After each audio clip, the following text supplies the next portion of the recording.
So hello students, welcome you in the physical education class, and now from today onwards we are going to start our chapter 10, which is about the tournaments and competitions. So students, in this particular chapter we are going to understand how to draw and fixtures for different kind of tournaments and competitions.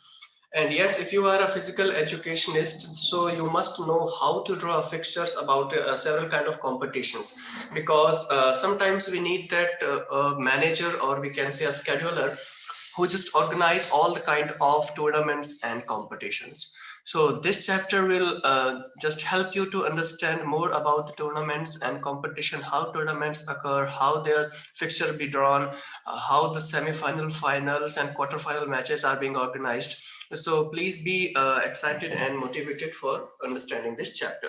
So this chapter is entitled by the tournaments and competitions. So let's start it together. Yes, you may have heard about tournaments that are organized for different sports at different levels. Have you read or heard about World Cup tournaments for cricket, hockey, football, or kabaddi? Yes, we all are fascinated about one particular sport. Okay, everyone has its own kind of just taste of the sports and the tournaments. Just like particularly, I really like to watch the cricket World Cup, as many of the Indians do. So yes, we all are fascinated about the World Cup tournaments, just like for cricket, hockey, football, or kabaddi. So such tournaments are also held at national and state level, and even at local level also. So it doesn't mean that these all tournaments are organized only on the global stage. These organizations, so these type of tournaments also organized at state level, local level, national level, etc. So you or your friends may have participated in inter-school or other open tournaments for kabaddi, kho-kho, football, volleyball, basketball, and cricket organized at zone, district, or local level. So this is saying that you must have participated in any kind of sports tournaments or the competitions at the different levels. So yes, it is all about how the tournaments and competitions being organized. A tournament is a competition held among different teams in a particular game or sport according to a fixed schedule where a winner is decided. यानी कि एक tournament क्या होता है, एक competition ही तो है जो कि डिफरेंट डिफरेंट टीम्स के बीच में एक पर्टिकुलर गेम का कोई एक सिंगल गेम डिसाइड किया जाता है, एक सिंगल स्पोर्ट डिसाइड किया जाता है और उसका एक फिक्स्ड स्केड्यूल बनाया जाता है ताकि हमारे पास एक कंक्लूजन आ सके, कोई एक विनर आ सके. Different types of tournaments are knockout or elimination tournament. That means the single knockout or single elimination, जिसमें कि consolation type 1, type 2, consolation double knockout भी होता है, double elimination होता है. तो ये किसके अंदर आता है? knockout या elimination tournament के अंदर. फिर होता है लीग और राउंड रॉबिन टूर्नामेंट, जिसमें कि सिंगल लीग और डबल लीग होती है. कॉम्बिनेशन टूर्नामेंट, जिसमें कि नॉकआउट कम नॉकआउट, नॉकआउट कम लीग, और league cum knockout, league cum league, यानी ये कुछ डिफरेंट टाइप के जो है टूर्नामेंट्स है उनकी बात की जा रही है. एंड चैलेंज टूर्नामेंट, जैसे कि लैडर एंड पिरामिड. सो यहाँ पर बताया गया है कि बहुत सारे टाइप के टूर्नामेंट्स होते हैं जो कि यहाँ पर मेंशन किए गए हैं, जो हम बारी बारी से अपने अपकमिंग सेशंस में पढ़ने वाले हैं. While deciding the type of tournament to be conducted, the season, time of disposal, play fields and equipments, type of activity, officials and finance or budget must be taken into consideration. यानी कि अगर आपको एक tournament organise कर रहे हैं, उसको चाहते हैं कि डिसाइड करना, उसका स्केड्यूल डिसाइड करना, तो आपको उसके सीजन के बारे में, टाइम ऑफ डिस्पोजल यानी कि वो कब होगा, प्ले फील्ड्स कैसे होंगे, उसमें क्या क्या इक्विपमेंट्स लगेंगे, एक्टिविटीज आप किस टाइप की कराएंगे, उसमें कौन ऑफिशियल्स होंगे, आपको अपने बजट डिसाइड करना होगा. तो ये कुछ फैक्टर्स है जो आपको किसी भी टूर्नामेंट को ऑर्गेनाइज करने के लिए या कंडक्ट करने के लिए अपने कंसिडरेशन में रखना चाहिए. Different types of tournaments with their merits and demerits and the method of drawing fixtures have been described in this chapter. तो अब हम डिफरेंट टाइप के टूर्नामेंट्स पढ़ेंगे, उनकी मेरिट्स पढ़ेंगे, उनकी डिमेरिट्स पढ़ेंगे, और साथ के साथ ये भी देखेंगे कि उनके फिक्सचर्स को, यानी कि उनके मैच प्लान को, उनके राउंड्स को हम कैसे फिक्सचर्स को ड्रॉ कर सकते हैं. तो सबसे पहला जो हमारा है टूर्नामेंट वो है नॉकआउट और एलिमिनेशन टूर्नामेंट. यस, नॉकआउट और एलिमिनेशन का मतलब यही होता है कि यहाँ पर जो टीम्स होती है, अगर कोई एक टीम मतलब मैच कर रही है दूसरी टीम के साथ, तो जो भी हारता है वो हाथों हाथ एलिमिनेट हो जाता है, यानी कि वो टूर्नामेंट या कंपटीशन से बाहर हो जाता है. तो इसीलिए इसको बोलते हैं नॉकआउट या फिर एलिमिनेशन टूर्नामेंट. सिंगल नॉकआउट और सिंगल एलिमिनेशन, यहाँ पर बात की जा रही है फर्स्ट टाइप की, और उसमें भी फर्स्ट सब टॉपिक है या सब टाइप है वो है सिंगल नॉकआउट और single elimination. In single knockout tournament, the teams one defeated are eliminated and not given another chance to play. Yes, very well to understood. Okay, very simple. Total number of matches in the tournament equals to n-1, यानी कि n का मतलब यहाँ पर क्या है, total number of teams, और -1 जब हम कर देंगे तो यानी कि हमारा क्या आ जाएगा कि टोटल नंबर ऑफ मैचेस कितने अपने पास होने वाले. जैसे कि हमारे पास टीम थी 30, तो हमारे मैचेस कितने होंगे, 13 - 1 इज इक्वल्स टू 12. तो यानी कि कुल मैचेस कितने कराने पड़ेंगे अपने को एज ए शेड्यूलर या फिर एज ए ऑर्गेनाइजर, 12. ठीक है, अब हम देखते हैं कि मेथड ऑफ ड्राइंग फिक्सचर्स, यानी कि अब हम ये मेथड्स देखेंगे कि हम कोई फिक्सचर्स को ड्रॉ करने के लिए अपने को क्या करना होगा या कैसे अपने उसको ड्रॉ कर सकते हैं. First one is drawing fixture for a certain number of teams competing in decided by the power of 2. देखिए, अगर आपको ये देखना है कि कितने नंबर ऑफ टीम्स कॉम्पीट कर रही है एक दूसरे से, तो उसको अपने कैसे फिक्सर्स को डिसाइड करने के लिए सबसे पहला जो अपना फॉर्मूला अपनाते हैं वो होता है 2 की पावर. ठीक है, जैसे कि मान लीजिए आपके पास 11 टीम्स हैं, तो अपने 2 की पावर से चीजें देखेंगे कि 2 की पावर 2 कितने हुए 4, 2 की पावर 3 हुआ 8, 2 की पावर हुआ 4, 16. तो अपनी टीम में कितनी है टोटल 11, तो अपने किसको चूज करेंगे 16 को, यानी कि राउंड कितने हो जाएंगे 1 2 3 4, यानी कि राउंड कितने हो जाएंगे 4, और 2 की पावर 4 यानी कि वैल्यू कितनी है अपने पास 16. Okay, so suppose 16 team have entered for a tournament, there will be no bias, यानी कि 16 - 16 इक्वल्स टू 0. यहाँ पर एक टर्म यूज की जाती है स्टूडेंट्स, बाइस. बाइस का मीनिंग वो होता है कि जब भी हम एक टीम को एक एक्स्ट्रा एडवांटेज देते हैं ताकि वो एक फर्स्ट राउंड में ना होकर के सीधे सेकंड राउंड में एंटर करता है, तो उसे हम बोलते हैं बाइस. और ये बाइस वाला जो टर्म है ये ज्यादातर हम जब यूज करते हैं जब हमारे पास ऑड नंबर ऑफ टीम्स रहती है. जब हमारे पास ऑड नंबर ऑफ टीम्स रहती हैं तो थोड़ा स्केड्यूल बनाने में, थोड़ा फिक्सर्स ड्रॉ करने में डिफिकल्टी आती थी, तो उसका एक सॉल्यूशन निकाला गया है बाइस. कई टीमों को 22 दे दिया जाता है, यानी कि 22 टीम उनको डिक्लेयर कर दिया जाता है. उनका सीधा सीधा मतलब ये होता है कि वो सीधा सेकंड राउंड में मीट करेंगी, कॉम्पीट करेंगी. ठीक है, if the number of a team participating is not a power of 2, the buys will be given to a specific number of team in the first round. Yes, this was my point कि मान लीजिए अपने पास केवल 5 teams हैं, तो अब देखिए कि टोटल नंबर ऑफ टीम्स कितने हुए 5, मैचेस होंगे आपके 4. लेकिन अब अपने फॉर्मूला देखेंगे कि 2 की पावर 2 कितनी होती है 4, 2 की पावर 3 होती है 8, तो अपने किसको चूज करेंगे 2 की पावर 3. 8 - 5 इज इक्वल्स टू 3, तो दैट मीन्स कि 3 टीमों को अपने को 22 देना पड़ेगा और 2 टीमें केवल सिंपल लड़ेंगी, यानी कि जो 3 टीम्स है वो सीधा सीधा सेकंड राउंड में एंटर कर जाएगी. The number of buys to be given is decided by subtracting the number of teams from its next higher number, which is the power of 2. What I have told you is that कि जो भी अपनी teams होगी उसको अपने देखेंगे कि जो 2 की पावर से कितने बार वो मैच कर रहा है, उसके हाईएस्ट नंबर पे अपने देखेंगे. जैसे कि एग्जांपल यहाँ पर ले रखा है कि if 13 teams entered for a competition, 13 odd है, अब मानते हैं 2 की पावर 4 इज इक्वल्स टू 16, तो 16 के करीब है, तो 16 - 13 इज इक्वल्स टू 3, यानी कि अब अपने को 3 टीमों को क्या देना पड़ेगा 22. अभी 25 टीम्स के लिए आप डिसाइड करेंगे, तो देखिए 2 की पावर 5 कितनी होती है 32, 2 की पावर 5 32 होती है, तो 25 किसके नियरेस्ट है 32 के, तो 32 में से 25 जब अपने माइनस करेंगे तो एक आंसर आ जाएगा 7, यानी कि अपने को 22 कितनी टीम्स को देना पड़ेगा 7, यानी कि 7 टीम्स जो है वो सीधा सीधा सेकंड राउंड के अंदर एंटर करने वाली है. अब देखिए किसी भी जो है फिक्सर को ड्रॉ करने के लिए अपने को एक दो चीजें करनी होती है, एक तो नंबर ऑफ टीम्स, फिर हम देखते हैं राउंड क्या है, फिर अपने को देखना पड़ता है कि 22 कितने देने पड़ेंगे. बट यहाँ पर एक जो इंपॉर्टेंट टर्म है वो हम यूज करते हैं वो है upper half and lower half. Upper half and lower half में आपको आपके टोटल टीम्स को दो हाफ्स में डिवाइड करना होता है.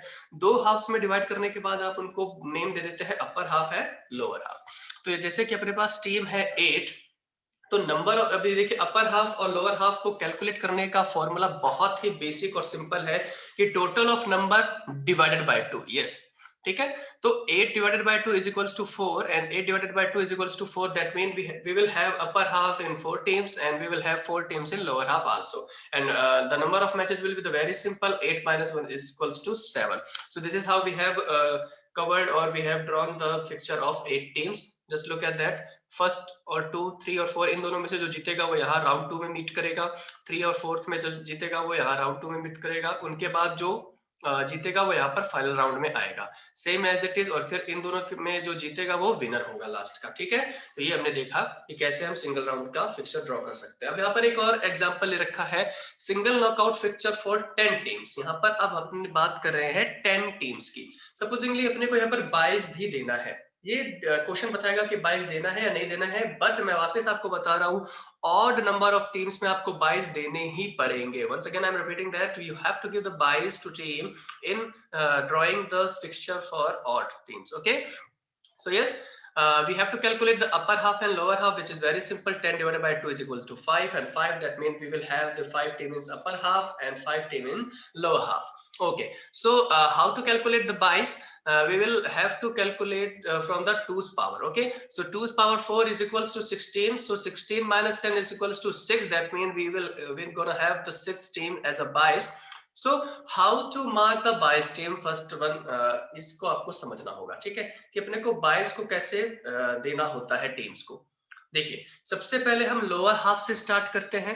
लोअर हाफ के लोएस्ट टीम को सबसे पहले हम बाय बोलते हैं, ठीक है, यानी कि बाय टीम डिक्लेयर करते हैं। ये रहा हमारा लोअर हाफ। लोअर हाफ का सबसे लास्ट टीम कौन सी है? नंबर टीम 10, उसको बायस देंगे। अब सेकंड नंबर बाय किसको जाएगा? अपर हाफ के अपर टीम को। अपर हाफ का अपर टीम क्या है? 1 नंबर टीम, तो इसको हमने बाय दिया। देखिए, मैं वापस आपको रिपीट करता हूं, जब आपको बायस डिक्लेयर करने होंगे तो आप टीम को कैसे बायस डिक्लेयर करेंगे? सबसे पहले आप लोअर हाफ का सबसे लास्ट टीम लेंगे, फिर उसके बाद सेकंड नंबर पे आप अपर हाफ का फर्स्ट टीम लेंगे। अब नंबर 3 किसको देंगे? लोअर हाफ के नंबर 1 टीम को। तो लोअर हाफ का नंबर 1 टीम कौन है? नंबर 6 टीम, तो हमने इसको बाय दिया। अब फोर्थ किसको देंगे? अपर हाफ के लोअर टीम को। तो अपर हाफ का लोअर टीम कौन है? नंबर टीम 5, तो हमने इसको यहाँ पर बाय 5 दिया। फिर अब वापस से अभी हमारे पास 2 टीमें और बची हुई है। अब अपर हाफ के वापस से हम नीचे वाली टीम में आएंगे।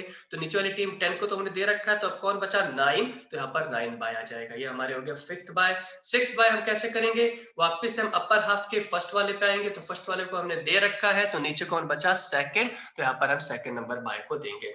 मैं आपको वापस से बताता हूं कैसे करना होता है। Once again I am repeating how to declare the bye. Okay, oral method से बता रहा हूं आपको। सबसे पहले आप किस पे गए? लोअर हाफ के लास्ट वाली टीम पे।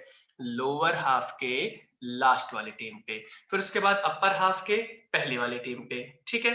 अब आपको वापस से स्टार्ट करना है, तो फिर आप किस पे जाएंगे? लोअर हाफ के ऊपर वाली टीम पे और अपर हाफ के लास्ट वाली टीम पे, फिर लोअर हाफ के नीचे वाली टीम के, फिर अपर हाफ के ऊपर वाली टीम के। तो ये तो हो गया 6 बायस। तो ये बायस आपने डिक्लेयर करना सीखा। अगर आपको नहीं समझ में आया है, so you can also just reconnect it और री लिसन इट आल्सो। ओके, अब देखिए अपन ने दे दिया नंबर ऑफ बायस।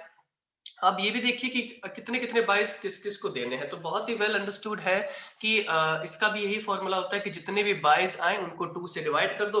तो हमने देख लिया कि 3 बाइस किस में जाएंगे? अपर हाफ में, और 3 ही बाइस किस में जाएंगे? लोअर हाफ में। और वेरी वेल अंडरस्टूड है कि मैचेस कितने होंगे? 9, because 10 minus 1 is equals to 9.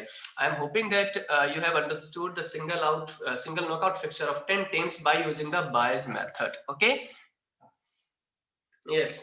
So next, the example is given here, how to draw and fixture single knockout fixture for 11 teams. 11 teams के लिए देखिए आपको हर हालत में आपको देना ही पड़ेगा बायस, क्योंकि देखिए अपर हाफ आप कैलकुलेट करेंगे और लोअर हाफ आप कैलकुलेट करेंगे, तो क्या होगा? इसमें एक अलग फॉर्मूला होता है, because it is an even digit, sorry odd digit. 11 एक क्या है? ऑड डिजिट है, और ऑड डिजिट के लिए अपर हाफ और लोअर हाफ का कैलकुलेट करने का एक डिफरेंट फॉर्मूला है। अपर हाफ में आप सिंपली देखिए, अपर है तो इसलिए इसको प्लस कर रहे हैं, लोअर है तो इसलिए इसको माइनस कर रहे हैं, यानी n+1 divided by 2 and n-1 divided by 2. n is representing the total number of teams, so total number of team is 11. 11 plus 1 is equals to 12. 12 divided by 2 is equals to 6. So we will have upper half, यानी upper half में हमारे पास कुल कितने teams होने वाली है? 6. अब देखिए लोअर हाफ ऑफ और टीम्स के लिए कैसे कैलकुलेट करते हैं? n-1 divided by 2. n कितनी है यहाँ पर? 11. 11 minus 1 is equals to 10. 10 divided by 2 is equals to 5, यानी कि लोअर हाफ में आपके पास कितने टीम्स होने वाली हैं? 5. अब देखिए, अब हमने ये देख लिया कि टीम्स अपर हाफ और लोअर हाफ में कैसे होने वाली है और कितनी होने वाली है। अब हम डिसाइड करेंगे कि 22 हमको कितनी टीम्स को देना है। फिर वही फॉर्मूला आता है, आपकी 2 की पावर देखनी है, 2 की पावर 4 इज इक्वल्स टू 16 जो कि 11 के नियरेस्ट है। तो 16 में से 11 जब हमने सब्ट्रैक्ट किया तो हमारे पास आ गया 5, यानी कि हमारे पास नंबर ऑफ 22 कितने आ गए 5, यानी कि जो सीधा सीधा सेकंड राउंड में जाने वाले हैं। अब ये भी तो डिसाइड करना होगा कि अपर हाफ में कितने बाइज होंगे और लोअर हाफ में, तो उसका भी वही सेम फॉर्मूला है -1 डिवाइडेड बाय 2। देखिए टोटल नंबर ऑफ बाइज कितने हैं 5, 5 माइनस 1 4, 4 डिवाइडेड बाय 2 2। अब यहाँ पर क्या आएगा 5 प्लस 1, यहाँ पर प्लस होगा स्टूडेंट, ध्यान से देखना इसको, यहाँ पर ये गलत है। 5 plus 1 is equals to 6, 6 divided by 2 is equals to 3, यानी 2 और 3 का रेशियो जाएगा, यानी कि जो 2 है वो अपर हाफ में बाय स्टीम बनेगी और जो 3 है वो लोअर हाफ में। अब इनको असाइन कैसे करते हैं एक बार वापस से समझ लीजिए। सबसे पहले अपन ने स्टार्ट कहां से करना होगा, लोअर हाफ के लोवेस्ट टीम पे। Once again I am repeating, lower half and lower team, yes 11। फिर अपर हाफ की अपर टीम, अपर हाफ की अपर टीम, ग्रेट। 2 बाइस हम देख चुके हैं। अब देखिए लोअर हाफ की first team done, upper half की लास्ट टीम डन, और अब हमारे पास बचा क्या लोअर हाफ। तो लोअर हाफ को वापस अपने किस कहां से स्टार्ट करेंगे, नीचे से, तो वो आ गया 10th नंबर पे। So this is how we allocated the bias, we have calculated the bias and we also calculated how much bias to be given in the upper half and the lower half. Okay, yes. So yes, जो मैं अभी आपको बता रहा था कि procedure क्या होता है बाइस देने का, वो देखिए फर्स्ट बाय आपको हमेशा लोअर हाफ के बॉटम टीम को देना होता है, सेकंड बाय आपको हमेशा अपर हाफ के टॉप टीम को देना होता है, फिर जो थर्ड बाय है वो बॉटम हाफ के टॉप टीम को देंगे, और जो फोर्थ बाय है वो अपर हाफ के बॉटम टीम को देंगे, जो कि मैंने आपको अभी अभी एग्जाम्पल के थ्रू समझाया है और बताया है। ठीक है, so this process continues in the case of number of byes are more than 4। अगर आप देखिए इस प्रोसीजर को अगर याद कर लेते हैं अच्छे से, तो आप आगे की फिक्चर्स भी ड्रॉ कर लेते हैं। चलिए एक बार वापस से रिवाइज कर लेते हैं ताकि आप लोगों को कुछ ज्यादा प्रॉब्लम ना आए कि बायस हम कैसे कैलकुलेट करते हैं। बायस हम कैलकुलेट करते हैं 2 की पावर से, और फिर नंबर ऑफ टीम्स कितनी होती है उसको हम माइनस कर लेते हैं। फिर अगर हमारे पास even digit of number of team है, जब तो हम क्या करते हैं नंबर ऑफ बायस को 2 से डिवाइड करके अपर हाफ और लोअर हाफ में बायस एलोकेट कर देते हैं। बट अगर हमारे पास ऑड है तो हम कैसे करते हैं अपर हाफ और लोअर हाफ को n+1 और n-1 डिवाइडेड बाय 2। ये तो हो गया कि कितनी टीम्स जाएंगी। लेकिन अगर मैं 22 की बात करूं तो 22 कैसे हम एलोकेट करेंगे, एलोकेट करने का है total number of 22 -1 for upper half, total number of 22 +1 to the lower half. Okay, good. A knockout fixture is usually drawn by lots, and if it is drawn purely on the basis of lot without considering the standards of the trade, यानी यहाँ पर ये कहा जा रहा है कि knockout fixer जो है वो ज्यादातर ड्रॉन यानी कि लकी ड्रॉ हो सकता है या रैंडमली चूजन जो चीजें होती है लॉट्स के थ्रू, उसके थ्रू चूज की जाती है। स्ट्रॉन्ग टीम में meet each other in the earlier rounds, hence allowing the weaker team reaching up to semifinals, resulting in unfair and uninteresting competition. Supposingly देखिए होता क्या है नॉकआउट में कि कई बार ऐसा होता है कि जो स्ट्रॉन्गेस्ट टीम है वो पहले हाफ में ही मिल जाती है, पहले राउंड में मिल जाती है, तो वेरी ऑब्वियस चीज है कि 2 स्ट्रॉन्ग टीम अगर लड़ेंगी तो एक ही स्ट्रॉन्ग टीम जीतेगी, जो एक ही स्ट्रॉन्ग टीम आगे जाएगी। तो इससे क्या होता है कि स्ट्रॉन्ग टीम पहले ही एलिमिनेट हो जाती है, जिससे कि जो हमारा कंपटीशन है वो थोड़ा सा अनइंटरेस्टिंग हो जाता है, क्योंकि people and spectator loves to watch the strong teams match as comparison to the weaker teams match. So that's why we need to draw an fixture in some manner so that the combination, or we can say the coordination between the weaker and stronger team may be satisfied. Okay, so to avoid this seeding is done, तो इसके लिए अपने क्या करते हैं seeding करते हैं। Seeding का मतलब ये होता है कि इस स्ट्रॉन्ग टीम जो है वो भी फिट रखे अपने, और जो है वीकर टीम है उसको भी अपने कुछ ऐसा स्केड्यूल बनाए, कुछ ऐसा फिक्चर्स बनाए जहां पर स्ट्रॉन्ग टीम लोअर टीम से भी मैच करे और लोअर टीम स्ट्रॉन्ग टीम से भी मैच करे। Okay, so seeding is sorting of strong teams and fitting them into the fixtures so that these teams do not meet in the earlier rounds. यानी seeding इस तरह से की जाती है ताकि जो strong teams हैं वो earlier rounds में ही ना मिले। So if there is no marked difference in the standard of the seeded team, then these teams are distributed in the fixtures by lot among them. यानी कि अगर अपने को इनमें थोड़ा सा डिफरेंस करना है तो अपने उनको मार्क कर देते हैं कि हाँ इस टीम को मेरे को सीडेड करना है और इस टीम्स को मुझे सीडेड नहीं करना है। अभी देखिए कि number of teams in each quarter, अपने को क्वार्टर में भी डिवाइड करने होते हैं कई बार टीम्स को, तो क्वार्टर में डिवाइड करने के लिए ऑब्वियस सी बात है 4 से डिवाइड करेंगे। अगर रिमाइंडर नहीं बच रहा है तो ऑब्वियस सी बात है 1 2 3 4 वो हो जाएंगे। लेकिन अगर रिमाइंडर बच रहा है तो वो रिमाइंडर यानी जो ये 1 है, ये एक टीम को हम क्या कर देंगे, सीडेड कर देंगे। फिर अगर 2 रिमाइंडर बच रहा है तो एक टीम को सीड किया, एक एक क्वार्टर को छोड़ा, फिर दूसरी टीम को सीड कर देंगे। फिर नेक्स्ट है कि अगर मान लीजिए रिमाइंडर आपका 3 बच रहा है तो 1 टीम को किया, फिर थर्ड टीम को फिर स्टार्ट करेंगे सेकंड से, और एक खाली बच जाएगा। ऐसे ही आपको कैलकुलेट करना है। अगर आपकी मान लीजिए टीम होती है 5 to 8, तो 2 की पावर 3 के अंदर में आता है, तो इसलिए 3 राउंड हो जाएगी। 9 to 16 की रेंज कहाँ है, 2 की पावर 4, यानी कि यहाँ पर 4 राउंड्स होंगे। 17 से लेकर 32 की रेंज क्या है, 2 की पावर 5, यानी यहाँ पर 5 राउंड्स होंगे। 32 से 64 की रेंज क्या है, 2 की पावर 6, तो जो भी पावर होगा वो आपके राउंड बन जाएंगे। ये देखिए 2 की पावर 6 यानी 6 राउंड। 65 से लेकर 129 टीम से अगर आपकी एंट्रीज है तो उनकी जो वैल्यू है वो 2 की पावर 7 है, तो इसीलिए यहाँ पर राउंड्स कितने बन रहे हैं, 7 राउंड्स। ओके, अब हम देखेंगे कि मेरिट्स और डीमेरिट्स क्या है सिंगल नॉकआउट और एलिमिनेशन टूर्नामेंट, यानी अब हम इसके एडवांटेजेस और डिसएडवांटेजेस को देखेंगे। Merits, tournaments finishes in a short time. Yes, tournament जो है वो बहुत ही जल्दी एंड हो जाता है, फिनिश हो जाता है आराम से। There will be economy of expenditures, यानी कि जो हमारा खर्चा बचता है, जो एक्सपेंडिचर होता है, वो भी as comparison to other fixtures ये थोड़ा सा हमारा वो सेव करता है। ठीक है, the competition will be keen and intense due to the fear of elimination of a team from the tournament when defeated. Yes, एक टीम में अपना एक डर बैठा रहता है, कीन बैठा रहता है, और इंटेंसिटी ज्यादा हाई होती है, क्योंकि उनको पता है कि यहाँ अगर हार गए तो हम सीधे सीधा एलिमिनेट हो जाएंगे। तो एक इंटरेस्टिंग मैच और एक नेल बाइटिंग मैच हमें देखने को मिलते हैं। अब देखते हैं कि इसके डीमेरिट्स क्या है।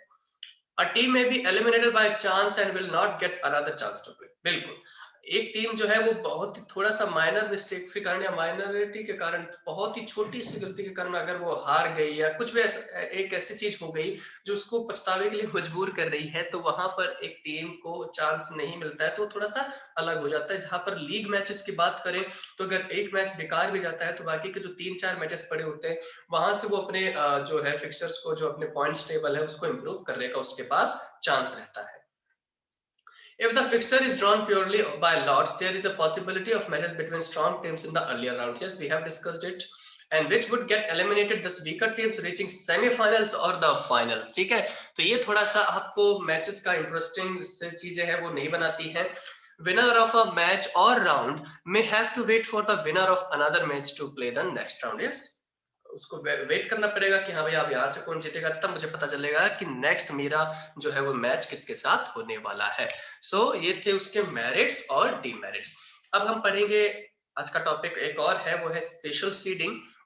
स्पेशल सीडिंग का मीनिंग ये होता था कि अपन ने सिंपल सीडिंग में क्या देखा था कि हम कुछ टीम्स को ये बोल देते हैं कि ठीक है आप सीडेड कर देंगे आपको, यानी कि एक ऐसा कॉम्बिनेशन बनाएंगे जहां पर strong team as well as जो वीकर टीम है उनका एक अच्छा सा बैलेंस्ड कॉम्बिनेशन बना के मैचेस करवाएंगे। स्पेशल सीडिंग का मीनिंग यहाँ पर ये हुआ कि उसको सीधा एक एडवांटेज देना, एक्स्ट्रा एडवांटेज देना, जहां पर वो थर्ड राउंड में जाए या सीधे ही क्वार्टर फाइनल में या सीधे ही सेमीफाइनल स्टेज में उन टीम्स को खिलवाया जाए, तो उसे हम बोलते हैं स्पेशल सीडिंग।